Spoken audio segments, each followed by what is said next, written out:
first timer ka, usually nangyayari talaga from the start matatakot ka talaga kasi yung yung yung takot ng tao talaga yung fear of heights usually.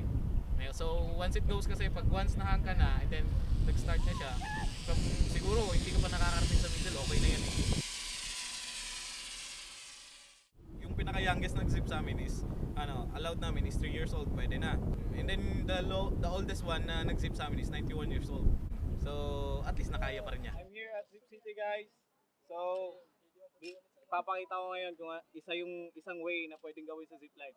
Pero yung mga professional lang pwede gumawa nito ah. Ay. 1, 2, why?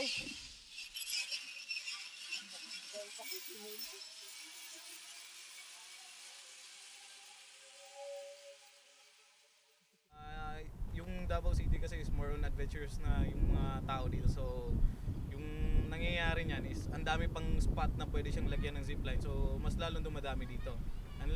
Like dito from sa amin Zip City, siya suitable talaga siya lagyan ng zipline kasi from mountain to mountain yung distance niya eh. Okay naman, marami talagang activities dito and then yun na nga siguro yung lugar lang talaga yung pinaka-perfect na spot na lagyan ng zipline.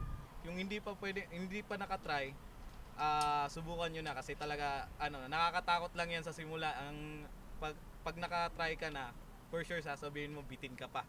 Oo.